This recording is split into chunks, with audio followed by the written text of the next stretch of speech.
தொடர்ந்து jokes video பார்த்துட்ருக்கேன் இல்லையா, அதில் வந்து பயங்கரமான ஜோக் முதல்ல பார்த்துட்டு அதுக்கப்புறம் போவோம். புருஷன் என்பது காங்கிரீட் சிமெண்ட் மாதிரி.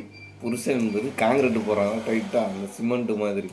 கட்டின உடனே அடிக்கவோ குத்தவோ மிதிக்கவோ கூடாது.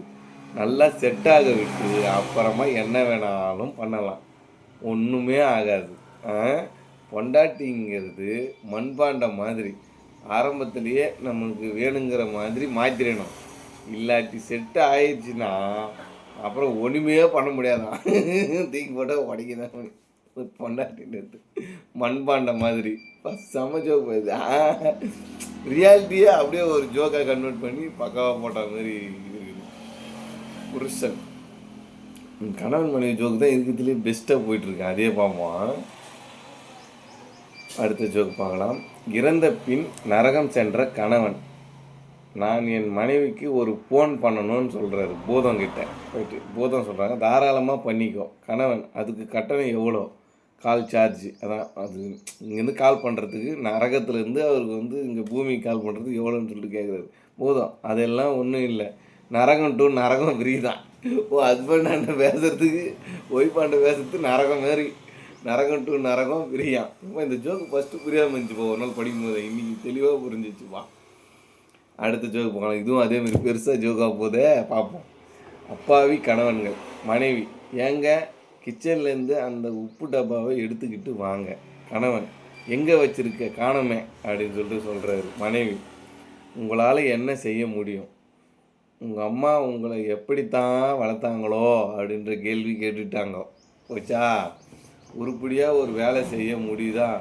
உங்களை வச்சுக்கிட்டு உங்களை கட்டி வச்சு எங்கள் வீட்டுக்காரங்க என்ன ரொம்ப ஏமாற்றிட்டாங்களாம். அதான் பொண்ணோட வீட்டுக்காரங்க அவங்க ஹஸ்பண்டை கட்டி வச்சு ரொம்ப ஏமாற்றிட்டாங்களாம். நீங்கள்லாம் ஆஃபீஸில் 10 பேர் எப்படி தான் கட்டி மேய்க்கிறீங்க, 10 பேரை வச்சு எப்படி தான் வேலை வாங்குறீங்களோ.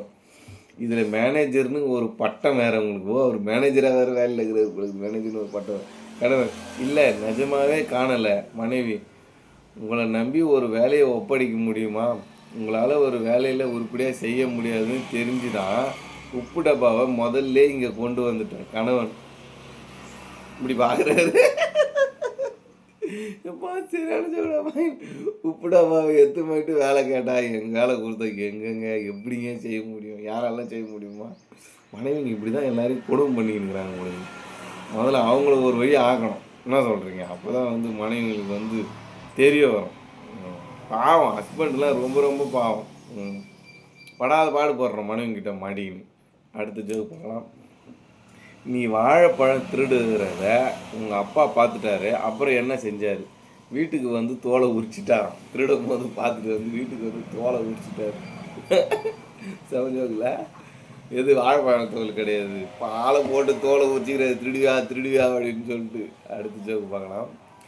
வெண்ணெய் வியாபாரி லெட்டர் எப்படி எழுதுவார்? உருகி உருகி எழுதுவாங்க. இப்போ வெண்ணெய் வியாபாரி இல்லை, அதனால் உருகி தர எழுத முடியும். அதான் நல்லா இருக்குவாங்க ஜோக்க. டானிக் சாப்பிடும்போது ரூம் கதவை மூடிக்கிட்டு சாப்பிடுன்னு டாக்டர் சொல்லியிருக்கிறாரு. டாக்டர் தான் அரை மூடி சாப்பிட சொன்னார். ஓஹோ, டாக்டர் வந்து அரை மூடி கதவை சாத்திக்கின்னு சாப்பிட்றான்னு சொல்லிக்கிறாரு.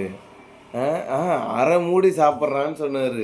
இவர் அறையை மூடுறதுக்காக கதவை மூடிக்கின்னு சாப்பிட்டுக்கிறாரு. என்ன மாரி ஆளாக இருக்கா அம்மா. இப்போதான் புரியுது அந்த ஜோக்கு. பயங்கரமான ஜோக்கு அது. இதோட இந்த வீடியோ முடிக்க போகிறோம். Thank you to all. தொடர்ந்து சப்போர்ட் கொடுங்க. பை.